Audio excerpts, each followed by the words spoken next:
Chittagong filling station থেকে তেল নিলাম। এখানকার তেল নাকি খুব ভালো, আমি অনেক নাম শুনছি।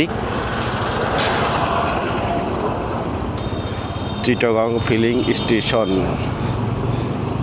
এই রাস্তাটা শুধু বন্দরের গাড়ি, ট্রাক, ট্রলার এগুলা চলে, ছোটোখাটো যানবাহন চালানো নিষেধ, তারপরেও মানুষ চালায়। বাইক তো সম্পূর্ণ নিষেধ।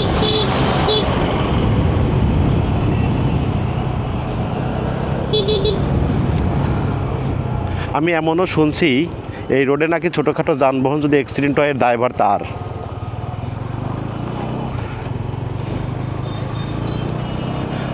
আমি তো বাইজিতে এই রাস্তা চিনি না, তুই কোন রাস্তাতে ঢুকলি? বাহ সুন্দর তো, এই রাস্তা দিয়ে কি যাওয়া যাবে? বাহ সুন্দর তো, কি ভিউ ভাই, কি ভিউ, ও মাই ভিউ। রিক্সা যাচ্ছে, দুই সাইডে পা দিলে গাড়ি চালানোর মজাই থাকে আলাদা।